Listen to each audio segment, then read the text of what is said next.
Hi everyone, my self Suraj Singh. आज से आप लोगों का ऑनलाइन क्लास 9 फिजिक्स जो है स्टार्ट होने जा रहा है, जिसमें पहला चैप्टर होगा मोशन। पहला चैप्टर का नाम है मोशन, फिजिक्स के पहला पार्ट है, पहला चैप्टर है। तो मोशन क्या होता है? तो मोशन को एक्सप्लेन करने के पहले हम लोग कुछ और भी वर्ड्स को जानेंगे, और वो हमारे वर्ड्स होंगे कि स्टेशनरी क्या होता है, स्टेशनरी क्या होता है, फिर स्टेशनरी बॉडी क्या होती है, और उसके बाद हम बॉडी को रेस्ट और स्टेशनरी में बॉडी में क्या डिफरेंस होता है, इसको हम एक्सप्लेन करेंगे। तो हम लोग जानते हैं कि पहले स्टेशनरी बॉडी क्या होता है। हम कोई एक ऐसा रेफरेंस पॉइंट लेते हैं जहाँ पर वो बॉडी कभी अपनी पोजीशन को चेंज ना करे, किसी दूसरे बॉडी के रेस्पेक्ट में वो अपनी पोजीशन को चेंज ना करे। तो ऐसे बॉडी को हम लोग स्टेशनरी बॉडी कहते हैं। ठीक है, चलिए समझते हैं। हम अगर माने तो हमारा पूरा अर्थ जो है वो क्या कर रहा है, सन के राउंड मूव कर रहा है। चलो ठीक है, सन, तो हमारा अर्थ सन के राउंड मूव कर रहा है, तो सन क्या है, रेस्ट में कहलाएगा, वो हमारे लिए क्या होगा, स्टेशनरी होगा। लेकिन हम अगर जाने तो नहीं, हमारा पूरा सिस्टम मतलब पूरा यूनिवर्स ही मूव कर रहा है, मतलब सन को लेकर के सन भी मूव कर रहा है। सन के राउंड जो है, जैसे सन यहाँ पे है, अर्थ इस तरह से रिवॉल्व कर रहा है, फिर सन यहाँ पे आ गया तो अर्थ भी उसके चारों तरफ इस तरह से ही रिवॉल्व कर रहा है। तो सन को लेकर के, सन ने अर्थ को लेकर के यहाँ गया, सिर्फ अर्थ को ही नहीं, बहुत से सेलेस्टियल बॉडीज को लेकर के यहाँ से यहाँ आ गया। इस तरह से वो घूम रहा है पूरे गैलेक्सी में, जो है पूरे यूनिवर्स में इस तरह से घूम रहा है, इधर आगे इस साइड उस साइड घूम रहा है। तो सन लोग को लेकर के यहाँ, सन ने अर्थ को लेकर के यहाँ पे आ गया। तो सन मेरे लिए क्या है, मतलब मेरे अर्थ के लिए क्या है भाई, वो तो हमेशा जो है एक फिक्स पॉइंट पे कि नहीं, हमारे यहाँ से यहाँ तक डिस्टेंस है, तो ये हमारे लिए एक फिक्स पॉइंट कहलाएगा। उस फिक्स पॉइंट को हम लोग नेम दे सकते हैं स्टेशनरी। वो भले मूव कर रहा है, लेकिन हमारे उसके बीच के जो डिफरेंस है, हमारे जो पोजीशन है, वो हमारे लिए वैसे ही जैसे पिछले साल था, या हर साल वो ऐसे ही रहे, वो भले एक प्लेस से मूव करके दूसरे प्लेस पे चला जाए। ठीक है, तो हम अगर अर्थ की बात करें तो अर्थ में स्टेशनरी बॉडी क्या है, ऐसी बॉडी जो कि मूव ना करे मेरे अर्थ के कंपेरिजन में, मतलब अगर हम मूव करें बट वो वहीं पर रहे जहाँ पे कल था। ठीक है, जैसे मेरा घर कल भी हमारे रेफरेंस, हमारी स्कूल, तो हमारा स्कूल और घर के बीच जो डिफरेंसेस थे, सिर्फ हमारा नहीं आपका भी है, तो हमारे घर और स्कूल के बीच जो डिफरेंस कल था, जैसा डायरेक्शन कल था वो ऐसे ही रह गया, ऐसा नहीं कि हमारा डायरेक्शन चेंज हो गया, नहीं। तो हमारा घर जो है, स्कूल जो है, ये दोनों क्या हो गए, एक स्टेशनरी ऑब्जेक्ट हो गए, ऐसे ऑब्जेक्ट जो कि अपनी पोजीशन को चेंज न कर रहे हों। तो फिर ये रेस्ट क्या होता है, सिंपल सी बात है कि जब कोई बॉडी मूव कर सके लेकिन वो मूव न कर रहा हो, जैसे हमारे जैसे बगल में कोई बस खड़ी हो, बस क्या है, मूव कर सकती है, लेकिन वो रेस्ट मतलब मूव नहीं कर रहा है, तो उसको हम उस पोजीशन में क्या कहेंगे, रेस्ट में कहेंगे। तो बात आई थिंक समझ में आ गई होगी कि किस बॉडी को हम स्टेशनरी कहेंगे, जो कि कभी मूव कर ही नहीं सकता। करने के तो वैसे अर्थ के साथ साथ पूरा अर्थ अगर मूव कर रहे हैं तो पेड़ घर सब मूव कर रहे हैं, लेकिन हम अगर अर्थ पे रह करके इमेजिन करें तो अर्थ पे एक ऐसी बॉडी जो कि हमारे रेफरेंस में मूव नहीं कर रहा हो, या फिर कभी चल ना सके, अर्थ को छोड़ करके यहाँ से वहाँ तक ना जा सके, तो स्टेशनरी होगा। लेकिन अगर कोई ऐसी बॉडी जो कि मूव कर सकता है लेकिन मूव नहीं कर रहा है, तो उसको हम लोग कहेंगे रेस्ट में। जैसे कि बस हमारे यहाँ अगर खड़ी है, कल सुबह जाएगी या फिर 1 घंटे से खड़ी है, तो उस समय उसको हम लोग कहेंगे रेस्ट में है। क्लियर हुआ? हम जब भी किसी बॉडी को मोशन में दिखाना चाहते हैं तो हम लोग किसी रेस्ट बॉडी को नहीं लेते। ऐसा इसलिए नहीं लेते, अगर हम शॉर्ट इंटरवल ऑफ टाइम पे लेंगे, बस खड़ी है तो ठीक है।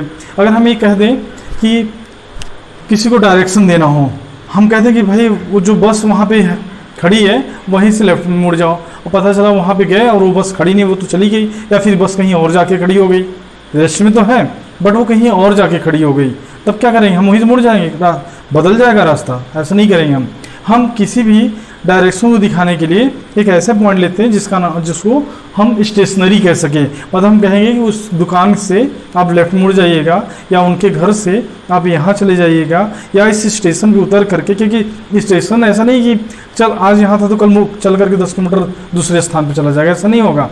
स्टेशन वो क्या होगा, वही रहेगा। हम ऐसे किसी ऑब्जेक्ट को, पोजीशन को दिखाते हैं जो कि अपनी पोजीशन को चेंज ना करे, वो कल भी था आज भी रहे और हमें उम्मीद ये रहे कि 10 साल बाद भी वो ऐसे ही रहेगा। क्लियर हुआ? तो उसको हम लोग स्टेशनरी ऑब्जेक्ट देंगे। हाँ, स्टेशनरी ऑब्जेक्ट को ख़त्म किया जा सकता है। अब कोई स्टेशन है उसको ख़त्म करके खंडर बना दे, घर कोई घर है ख़त्म कर दें, कोई स्कूल है उसको ख़त्म कर दें, तो उसको ख़त्म किया जा सकता है, लेकिन उसकी प्लेस को चेंज नहीं किया जा सकता। अगर वो एक स्कूल दूसरे जगह पे किसी प्लेस पर खोली जाएगी तो वो दूसरी स्कूल कहलाएगी, न कि वो पहली वाली है, क्योंकि वो बिल्डिंग जो थी वो वहीं पर रहेगी। अगर वो ख़त्म हो गई तो खंडर हो जाएगी, लेकिन अपनी पोजीशन को चेंज नहीं करेगी, तो स्टेशनरी बॉडी कहलाएगी। और बॉडी जो कि मूव कर सके बट मूव नहीं कर रही है वर्तमान में, तो उसको हम लोग बोलेंगे कि बॉडी रेस्ट में है। आई थिंक कि आपको कोई डाउट नहीं है। अब चलिए समझते हैं कि अगर हम पहला चैप्टर हमारा मोशन है तो हम मोशन पे तो गए ही नहीं। सिंपल सी बात है, क्यों नहीं है? क्योंकि अगर हम जब तक स्टेशनरी बॉडी नहीं समझते, रेस्ट नहीं समझते, हम मोशन पे नहीं जा सकते थे। तो चलिए समझते हैं मोशन क्या है। Motion, if a body change its position, if a body change its position with respect to stationary body, अपनी कोई स्टेशनरी बॉडी, कोई बॉडी ऐसी है जो कि पहले से थी और वो कभी मूव नहीं करेगी, लेकिन हम एक ऐसी बॉडी लाए जो कि वहाँ पर थी, उसके रेस्पेक्ट में अपनी पोजीशन को चेंज करके यहाँ पे हम मान लेते हैं कि यहाँ पे कोई ट्री है, कहीं पे ट्री है, ठीक है। अब यहाँ पर मान लेते हैं कोई कार खड़ी हुई है, ठीक है।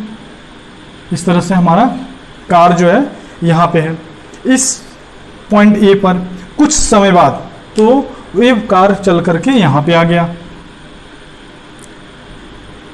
तो if a body change its position with respect to stationary body और stationary object with and time के साथ भी, क्योंकि टाइम अगर नहीं बढ़ा तो बॉडी भी चेंज नहीं करेगा। कहते हैं कि देखो बॉडी यही थी फिर यहीं पर आ गई, नहीं, टाइम अगर चेंज हो और उसके साथ साथ वो अपनी पोजीशन को भी चेंज कर दे तो उसको हम लोग बोलेंगे कि बॉडी मोशन में है। A body is said to be in motion if a body changes its position with respect to time, with respect to stationary body or stationary object is called, then body is said to be in motion. Body क्या कहलाएगी? Motion में कहलाएगी। अब motion क्या हो सकता है? Motion के टाइप हो सकते हैं। मोशन के टाइप कैसे होंगे? मोशन अगर स्ट्रेट पाथ पे हो रहा है तो उसको हम लोग बोलेंगे रेक्टिलिनियर मोशन। भाई अगर कोई रोड पे सीधे चले जा रहे हैं, हम जिगना से मिर्जापुर पहुंच गए, फिर किसी एक प्लेस से दूसरे प्लेस पे पहुंच गए, तो हमारा हो जाएगा बॉडी एक स्ट्रेट पाथ में जाने के कारण वो लीनियर मोशन या रेक्टिलिनियर मोशन कहलाएगा। अगर कोई बॉडी सीधे न जा करके वो घूम करके फिर वहीं पे आ जाए, फिर चल करके वहीं पे आ जाए, मतलब एक सर्कुलर पाथ पे चले, सर्कल के पाथ पे चले, सर्कल जैसा पाथ हो, तो अगर सर्कुलर पाथ पे चले तो बॉडी सर्कुलर मोशन में कहलाएगी। बॉडी मोशन में तो है बट उसका मोशन क्या है? सर्कुलर मोशन है।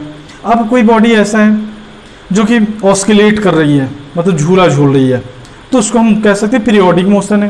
भैया मूव तो कर रहा है, फैन हमारा चल रहा है, तो फैन क्या कर रहा है?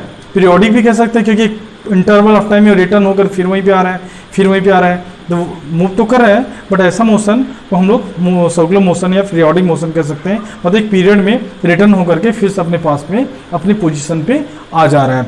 तो हम इस तरह से मोशन को डिफाइन किए, स्टेशनरी बॉडी को डिफाइन किए और रेस्ट बॉडी को डिफाइन किए। मतलब रेस्ट को हम ऐसे डिफाइन करेंगे कि अगर कोई बॉडी स्टेशनरी ऑब्जेक्ट के रेस्पेक्ट में अपनी पोजीशन को चेंज ना करे तो रेस्ट में कहलाएगा, और अगर वो पोजीशन को चेंज कर दे तो मोशन में कहलाएगा। क्लियर हुआ?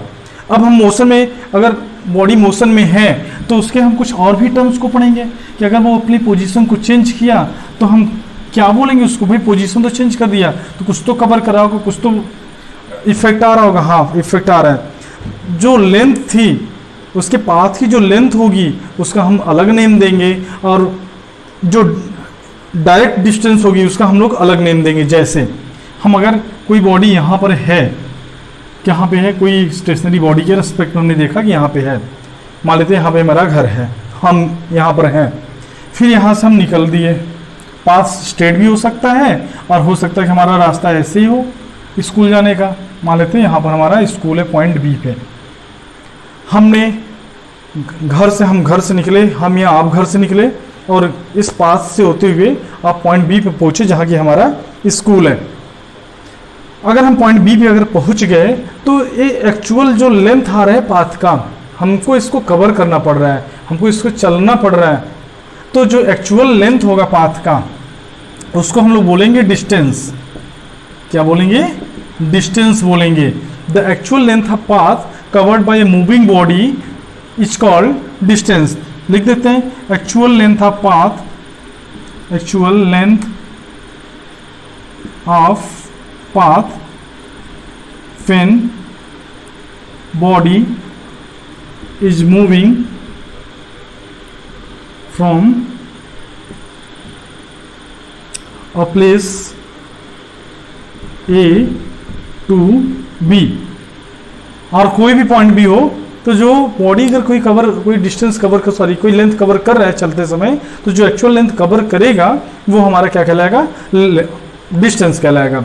अब चूंकि लेंथ की यूनिट क्या होती है? मीटर होती है। हम लोग पहले से भी जानते हैं कि कोई इसकी मार्कर की लेंथ कितनी है, 15 सेंटीमीटर है, तो इस पाथ का भी कुछ ना कुछ लेंथ होगा, और इस पाथ का जो लेंथ होगा उसको हम लोग क्या बोलेंगे? डिस्टेंस बोलेंगे। और इसकी यूनिट जो होगी, ध्यान रखिएगा, इसकी यूनिट क्या हो सकती है? सेंटीमीटर हो सकती है। भाई लेंथ की यूनिट क्या होगी? मिलीमीटर हो सकती है, सेंटीमीटर हो सकती है, डेसीमीटर हो सकती है, मीटर हो सकती है, किलोमीटर हो सकती है, इस तरह से मीटर, किलोमीटर भी हो सकती है। लेकिन हम फिजिक्स में कुछ पर्टिकुलर यूनिट्स ही यूज करते हैं। हम ऐसा नहीं कि हम 10 यूनिट कुछ भी लिख दें, नहीं, हम कुछ यूनिट पहले से डिसाइड किए हुए हैं, अब वो हम लोग भी इसी चैप्टर में पढ़ेंगे।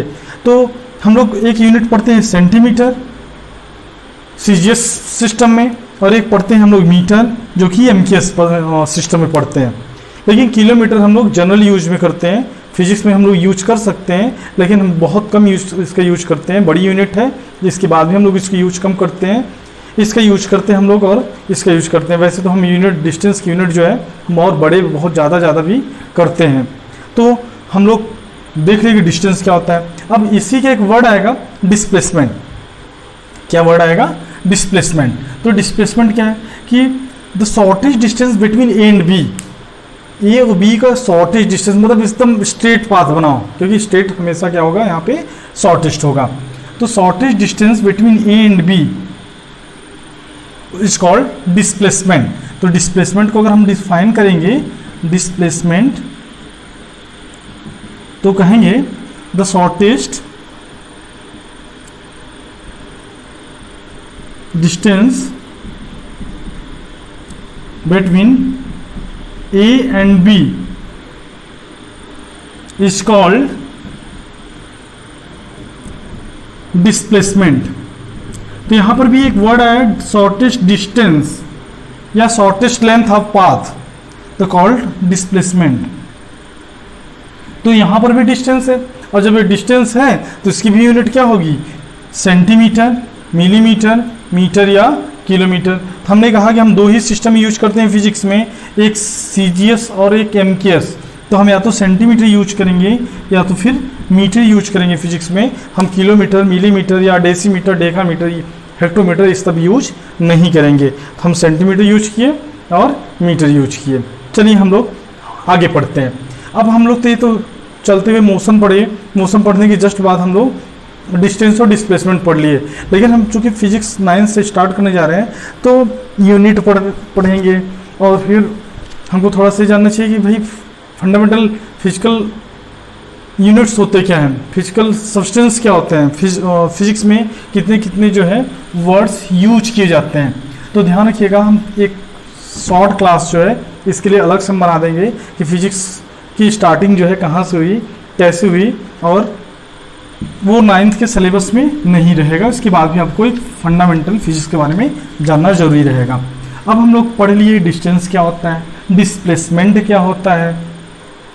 अब कोई बॉडी अगर चल रही है, ए से बी में जा रही है, बहुत सही है, जा रही है, वो उसको हमने डिस्टेंस को मेजर कर लिया, एक्चुअल पाथ को मेजर कर लिया, शॉर्टेज डिस्टेंस भी मेजर कर लिया हमने स्ट्रेट लाइन ड्रॉ करके।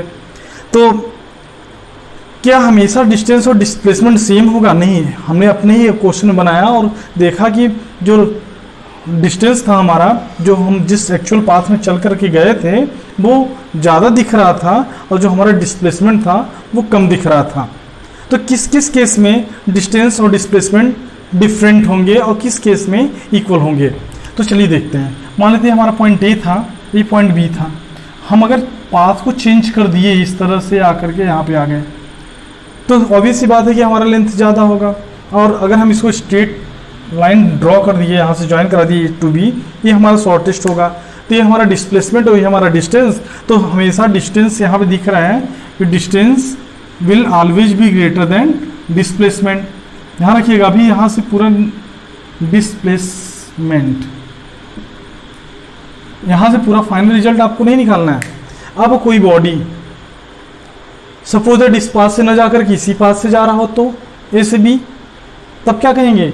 तब हम कहेंगे distance is equal to displacement. कि अगर ये पाथ न हो करके हमारा पाथ जो है ए टू बी ज्वाइन करा दिए, मतलब यही पाथ हो और इसी से वो जा भी रहा हो, एकदम स्ट्रेट ही जा रहा हो, तो ऐसे केस में हम देखेंगे कि डिस्टेंस इज इक्वल टू होगा डिस्प्लेसमेंट। नो डाउट, इसमें भी कोई डाउट नहीं है। ये भी हमारा क्या होगा? Distance is equal to displacement, कोई डाउट नहीं है। अब एक केस ऐसा भी होगा जिसमें डिस्टेंस तो जीरो नहीं होगा बट डिस्प्लेसमेंट जीरो होगा, क्योंकि हमने कहा कि the shortest distance between initial position to final position is called displacement. अगर कोई बॉडी सर्कुलर पाथ में मूव कर रहा है और वो जैसे ही एक पाथ कंप्लीट करता है, एक राउंड कंप्लीट करता है, पॉइंट ए से चला और घूम करके फिर पॉइंट ए पे पहुंच गया। अब ये मान लेते हैं यहाँ पे रेडियस है आर, ठीक है। अब कोई बॉडी ए से चला और फिर ए पे पहुंच गया, ठीक है, सर्कुलर पाथ है, पूरे सर्कुलर पाथ बनाया हुआ है। तो हम जानते हैं कि इसका जो सरकमफ्रेंस होता है सी इज इक्वल टू होता है 2 पाई आर। क्या होता है? C is equal to 2 pi R, इसमें भी कोई डाउट नहीं है। अब अगर वो यहाँ से निकल करके यहाँ पे आया तो जो डिस्टेंस होगा वो एक्चुअल में सरकमफ्रेंस के बराबर ही होगा। होगा कि नहीं होगा? श्योर होगा कि अगर वो ए से चला घूमते हुए फिर पे ए पे आ गया तो जो एक्चुअल पाथ होगा वो उसके सरकमफ्रेंस के बराबर ही होगा। अब हम यहाँ पर डिस्प्लेसमेंट की, तो डिस्टेंस हो गया डिस्टेंस। अब अगर डिस्प्लेसमेंट की बात करें, डिस्प्लेसमेंट DISP डिस्प्लेसमेंट की बात करें तो हमने कहा कि जो शॉर्टेस्ट डिस्टेंस हो, कहाँ ए से इनिशियल से फाइनल हो, यहाँ पे इनिशियल भी यही फाइनल भी यही, यहीं से चला और यहीं पे आ गया, तो ऐसे केस में डिस्प्लेसमेंट क्या होगा? जीरो होगा। मतलब हम ये देख रहे हैं कि डिस्टेंस, अगर कोई बॉडी मोशन में है, अगर मूव कर रहा है तो डिस्टेंस तो जीरो कहीं पे नहीं होगा। अगर वो मोशन में है तो डिस्टेंस कभी जीरो नहीं हो सकता, लेकिन डिस्प्लेसमेंट में एक ऐसा केस है जहाँ पर डिस्प्लेसमेंट जीरो भी हो रहा है। तो हम यहाँ से एक रिजल्ट निकाले कि डिस्टेंस डिस्प्लेसमेंट से बड़ा होता है, डिस्टेंस डिस्प्लेसमेंट के इक्वल होता है। तो दोनों को अगर हम कंबाइंड कर दें तो जो हमारा डिस्टेंस होगा या तो बड़ा होगा या तो डिस्प्लेसमेंट के बराबर होगा, डिस्प्लेसमेंट के बराबर होगा। डिस्टेंस और डिस्प्लेसमेंट इस तरह से एक दूसरे से रिलेटेड होंगे। और एक केस हमने ये भी देखा कि डिस्टेंस जीरो नहीं भी हो सकता है, या सॉरी डिस्टेंस कभी जीरो होता ही नहीं है अगर बॉडी मोशन में है तो, लेकिन अगर बॉडी मोशन में है तब भी डिस्प्लेसमेंट जीरो हो सकता है। जरूरी नहीं कि वो सर्कुलर पाथ में हो, वो इस तरह से निकल करके इस तरह से आकर के ए से चला और इसी ए पर घूमते हुए ए पे आ गया। जैसे हम घर से निकले और घूम टहल करके मार्केट सोते हुए हम घर पे फिर से आ गए वापस लौट करके, तो उस पोजीशन पे डिस्प्लेसमेंट क्या होगा? जीरो होगा। जबकि डिस्टेंस हमारा कवर किया रहेगा, वो बाइक का मीटर बताएगा कि हम कितने डिस्टेंस कवर किए हुए हैं। इसमें भी कोई डाउट नहीं है। आज के लिए बस इतना ही।